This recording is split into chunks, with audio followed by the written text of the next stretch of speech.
¿Cómo están mis queridos vividores? Estoy calvo porque no deben apostarle nunca a Carolina. Todas las Carolinas fallan aparentemente. Y tenemos un nuevo mueble porque estamos recogiendo aquí para que no se vea tan jodido. Pero vamos al tema de hoy. El tema de hoy es muy delicioso para mi parecer. Porque vamos a hablar sobre Max Schreck. Ahora tú dirás, ¿quién es Max Schreck? Max Schreck era un actor alemán de principios del siglo pasado. Esta persona era muy misteriosa y de hecho mucha gente dice que rondaba los bosques solo, que casi no tenía amigos. Y bueno, no me tomen la palabra. En realidad Max Schreck era recordado por esto.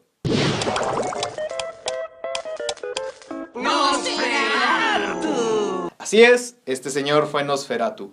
Pero, ¿qué tan importante es Nosferatu y por qué hay que recordarlo a su muerte hace 80 años, el 20 de febrero de 1936? Bueno, hay que decir que los vampiros son muy importantes en la historia del cine, porque estos existen desde que existe el cine. Y así que nosotros nos pusimos a hacer un conteo para ver cuáles eran nuestros vampiros favoritos. Ojo, tenemos que elegir los fílmicos, así que tristemente el conde Vampichoco, conde Chocula, el conde Contable y Cassidy no entran en esta ocasión. Ya será en la próxima, pero bueno, disfruten este conteo, vayan por un Bloody Mary o, pues no sé, vayan por unas pinches cheves, ¿no? Para ver nuestro conteo de los mejores vampiros según los vividores.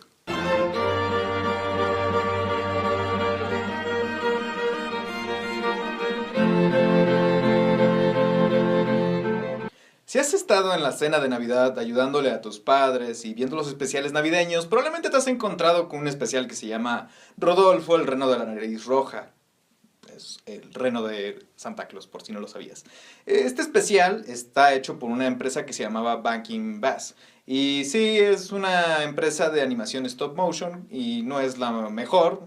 De hecho, se queda corta a comparación con Harryhausen, pero tiene su cierto encanto. Y hay un especial que me gusta mucho, que se llama Mad Monster Party. ¿De qué trata Mad Monster Party?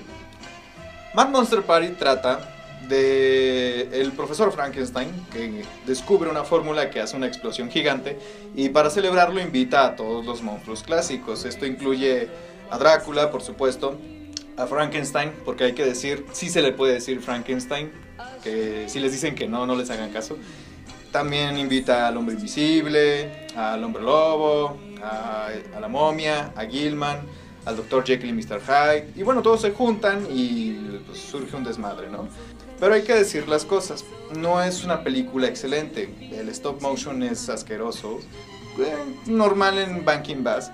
Pero tiene su encanto, porque el diseño de los personajes es muy llamativo. Sí, se parecen un poco a los personajes clásicos de Universal, excepto la novia de Frankenstein, que pues, es más bien una bruja. Supongo que había ciertos derechos de autor, no sé la verdad. Y bueno, el Drácula que aparece es muy divertido porque es una caricatura de lo que era Bela Lugosi. Canta horrible y pues, también se mueve peor. Pero tiene como bonus la película que hay un enfrentamiento entre Frankenstein, Drácula y el hombre lobo. Eso nunca lo vimos en los especiales de Universal, ni siquiera en los mashups de los monstruos. Entonces yo creo que eso tiene su beneficio. Mad Monster Party no es una excelente película, es un placer culposo, pero tiene su encanto y por eso lo pongo en el número 10.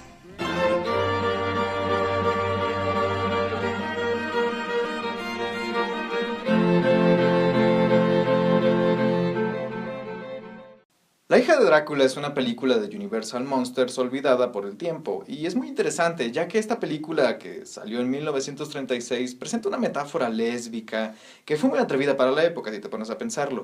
Pero bueno, no elegí esta película, simplemente me recuerda a la película que elegí.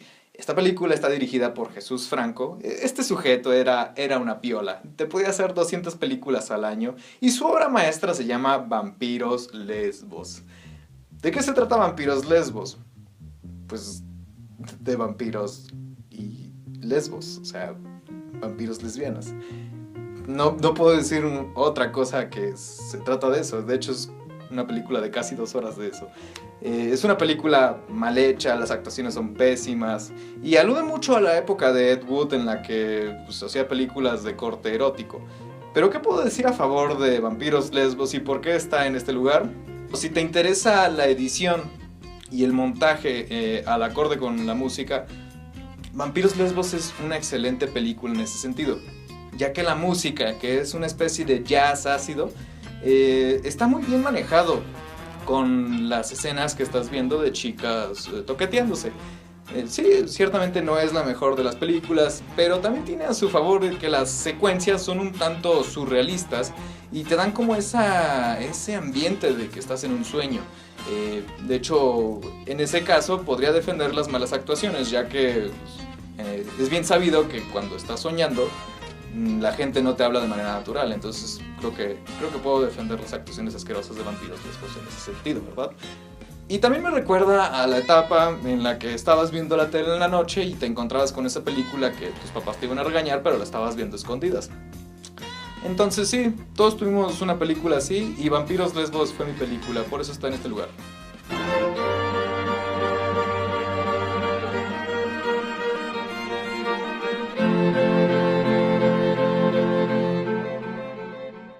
El ansia de Tony Scott fue criticada en su época por ser una película gratuita y aburrida. Yo no pienso esto. ¿De qué trata El ansia? El ansia trata sobre una pareja de vampiros que es Miriam y John.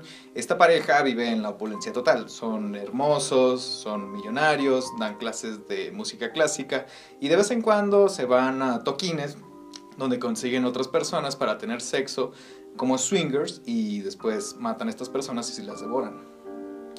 Ya saben, lo que hace cualquier pareja, ¿no?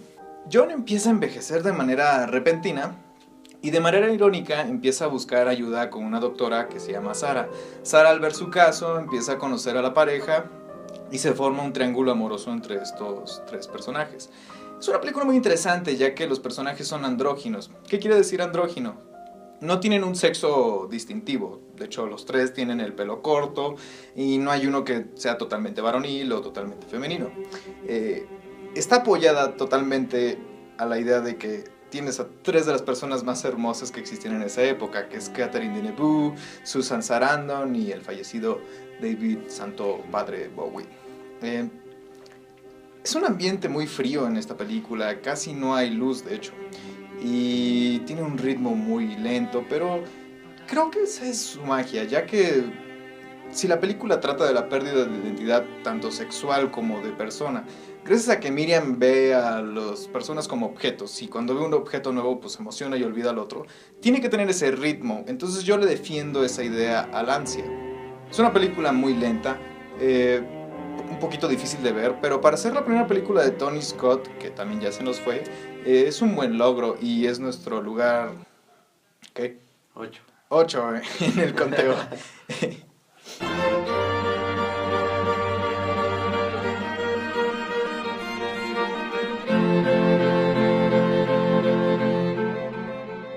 Entrevista con el vampiro es una película muy atmosférica de Neil Jordan de los 90s y es una película muy buena de ver. Trata sobre el vampirismo, obviamente por esto está en este lugar y en esta lista, pero lo interesante es que maneja un desarrollo filosófico en cuanto al hecho de ser un chupasangre. ¿Qué pasaría si nuestras vidas no tuvieran fin? ¿Seremos felices con ello? ¿Y cómo nos afectaría el hecho de tener que matar a una persona para vivir eternamente? Esto es lo que maneja Entrevista con el vampiro. Obviamente de la balanza podemos tener a Luis y a Lestat. Por parte de Luis, que es Brad Pitt, este sujeto pues, quería morir y desgraciadamente se volvió un vampiro. Entonces la idea de ser un vampiro es trágica para él, ya que pues, su vida no va a tener fin, a menos de que, pues, tú sabes, tenga que sufrir como un vampiro. Y por parte del Lestat, pues este sujeto es un YOLO total, le encanta ser vampiro, es sádico, mata gente por doquier y le fascina la idea de vivir eternamente, ya que no tiene ningún freno social. Entrevista con el vampiro es una película muy interesante desde esta perspectiva y si no, pues también la puedes ver desde el lado, bueno, aquí si te gustan los hombres, seas hombre o mujer, puedes tener a Brad Pitt, puedes tener a Tom Cruise, sale Antonio Banderas, es decir, puro chico guapo de los 90. Acá a Sammy le encanta Brad Pitt, entonces sí le ha gustado mucho esta película. Y hay que resaltar que aparece Kirsten Dunst, una actuación soberbia, como una niña vampiro que pues, va creciendo con los personajes, pero pues, desgraciadamente tiene el cuerpo de una niña, entonces está este dilema moral y trágico del personaje. Entrevista con el vampiro es una película clásica de los 90s y es una esencial para entender al mundo de los vampiros.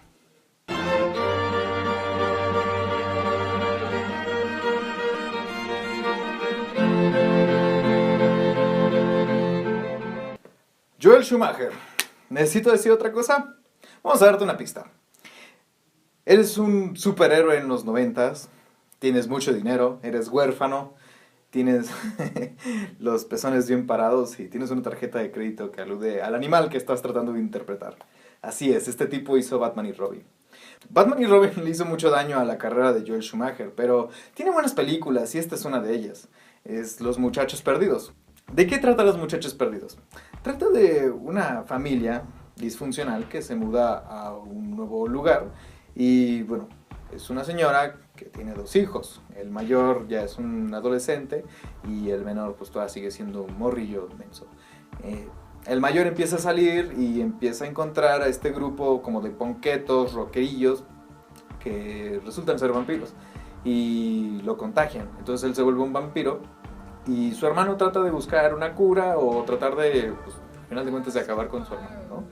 Es una película muy interesante ya que trata el vampirismo como parte de un despertar sexual, es decir, el hermano mayor es el que se contagia de esta enfermedad y tiene que vivir con los otros monstruos que comparten su enfermedad.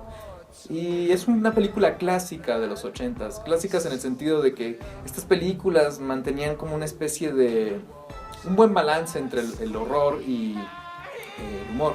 Estas películas son como Gremlins, Los Goonies, la segunda parte de Indiana Jones. Eran películas que no tenían miedo en mostrar ciertas escenas violentas. Bueno, obviamente Los Muchachos Perdidos no es una película para niños, pero creo que puede ser disfrutable para los adolescentes. Por parte de los villanos está Kiefer Sutherland. Kiefer Sutherland lo recordamos ahora como la voz del nuevo Snake, que a mí me gustó mucho. No el juego Snake. Bueno, la voz Snake. Bueno, pues Snake. Bueno, este personaje es un monstruo, le encanta ser vampiro, pero lo interesante es que también se preocupa en su clan, es decir, no deja que cualquiera entre, y creo que eso lo hace un villano un poquito más interesante a que solo simplemente fuera malo. Aparte, Kiefer Sutherland es el chico malo de los 80s, también salió en Cuenta Conmigo, y tú lo recuerdas por ser el sujeto que quería buscar el cadáver antes que los otros niños. Y por parte del humor está los hermanos Frog, que son niños que son dueños de una tienda de cómics y son expertos en vampiros. O sea, el sueño de mi vida, pero aquí estoy haciendo videos de YouTube.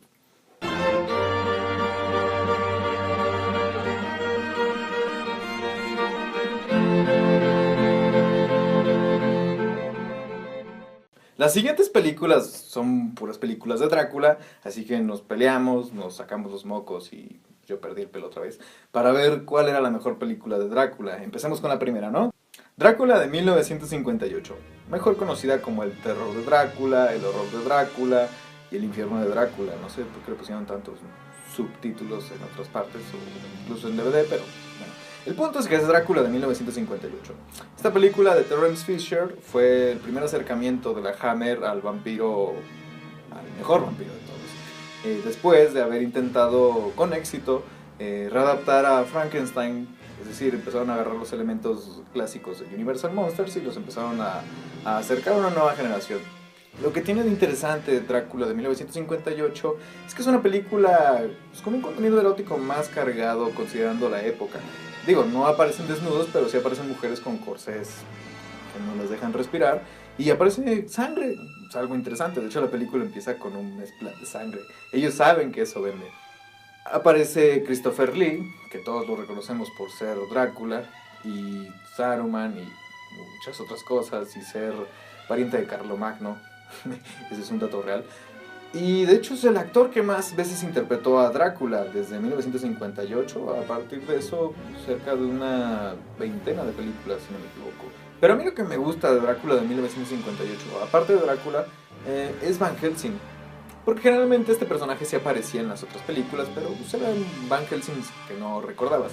En esta ocasión aparece como Peter Cushing.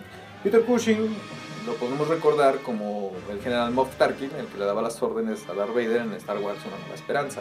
Y aquí aparece y realmente odia a Christopher Lee, que en realidad eran como befos, solo que en las películas sí se nota que está interesado en acabar con el príncipe de las tinieblas.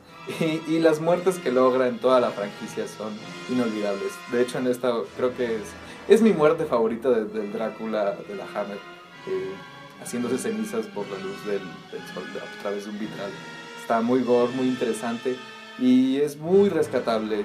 Ciertamente no es la película que ganó el conteo de los Draculeos, pero vayamos a la siguiente.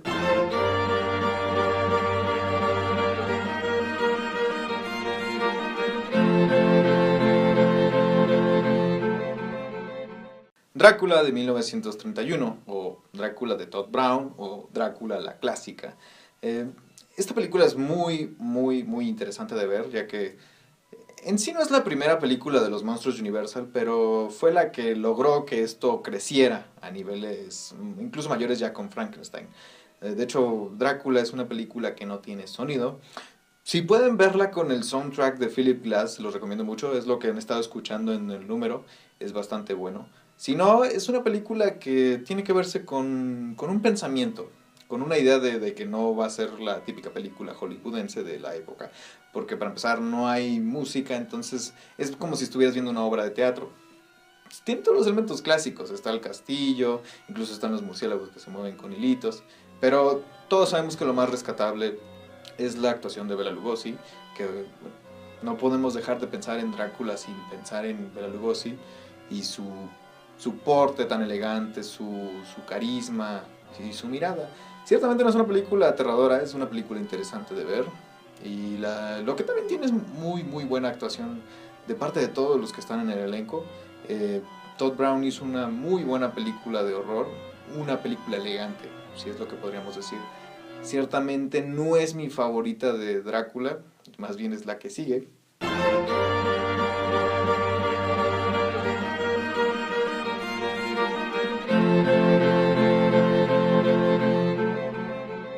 Esta es mi película favorita de Drácula, y es Drácula del 92, la que hizo Francis Ford Coppola. Yo sé que no es la mejor adaptación de la novela, y de hecho, ¿por qué pelear por eso? O sea, tengan en mente eso.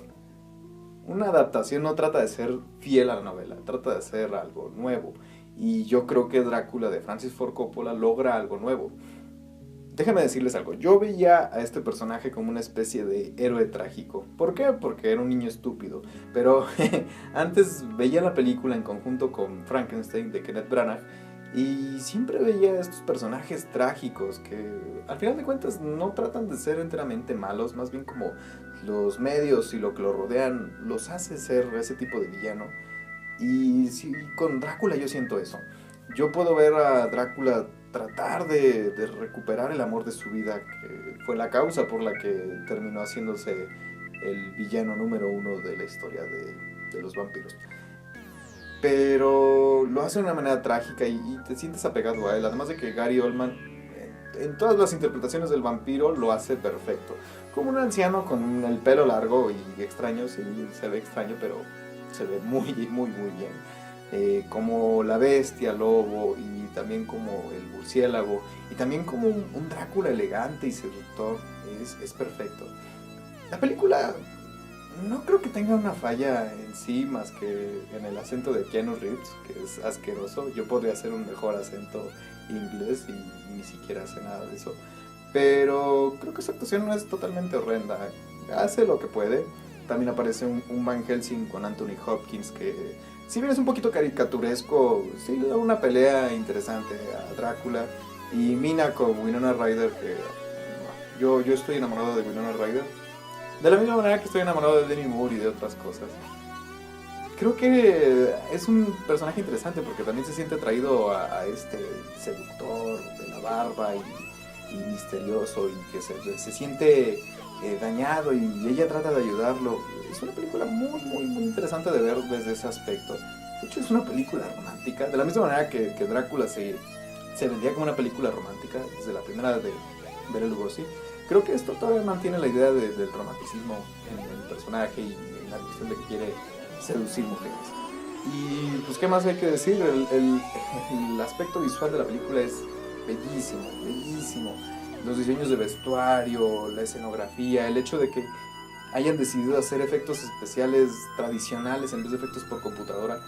Yo estoy enamorado de esta película, siempre lo voy a estar y es mi película de Drácula favorita. Sin embargo, no es la número 1 ni la número 2, que es la que sigue.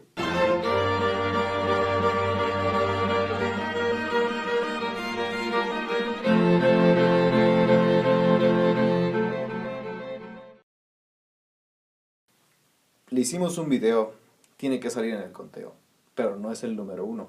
Yo sé que me van a odiar, pero déjenme explicar. Nosferatu es una película que no debió existir.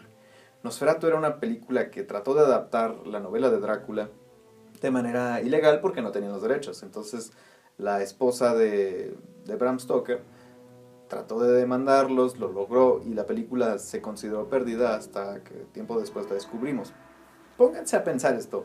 Imagina que encuentras una especie de cinta vieja en tu casa, la pones y te encuentras con el vampiro más culero de la historia. No culero en el sentido de que se vea chafa, sino de que realmente el Conde Orlok es tenebroso hasta en estos tiempos. Yo creo que esa es la virtud que tiene Nosferatu de todas las demás Dráculas. Yo la puedo ver ahorita y me da miedo, y la figura es icónica. Hay un gran manejo de sombras por parte del director, que es Murnau, o Murnau, o F.W. Murnau, porque no sé alemán. Y es excelente la película a pesar de ser muda. Es una película obligatoria para cualquiera que se afane de que le guste el cine. Y digo, Max Schreck hace un papel importante porque para empezar es kinestésico. Obviamente la película es muda, pero te interpreta tan bien lo que está pasando por su cabeza. Y eso que tiene un rostro horrible. Nosferatu es bellísima.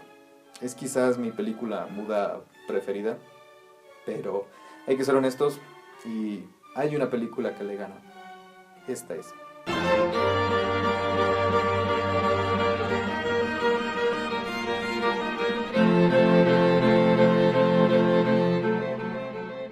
La década pasada tuvimos la desgracia de tener a Crepúsculo en nuestras mentes.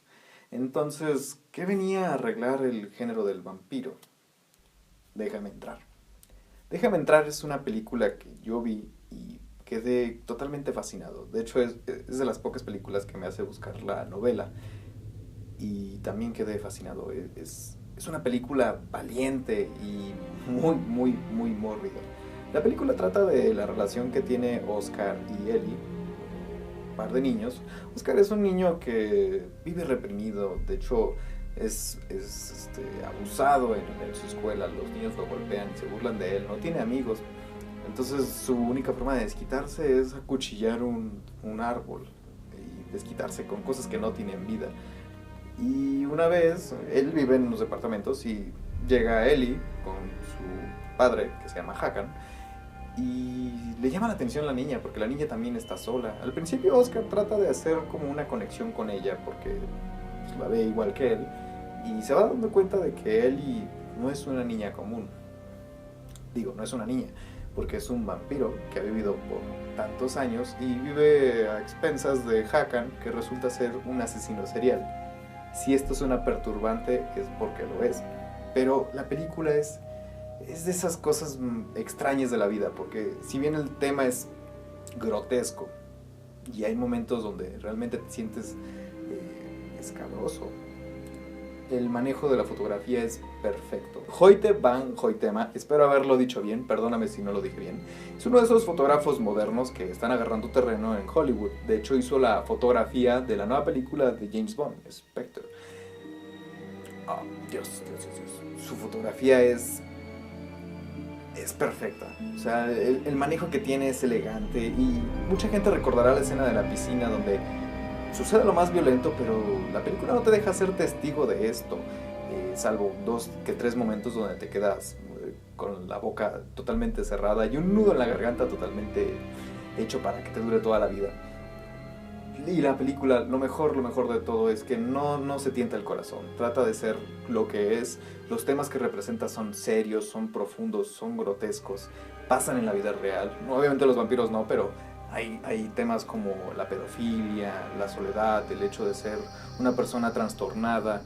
Y el final, mucha gente lo ve como un final optimista. Yo lo veo como un final frío, duro, donde sabemos que esto va a seguir pasando y donde vemos que el ejemplo del vampiro va a seguir presente siempre y cuando exista el material como Déjame entrar.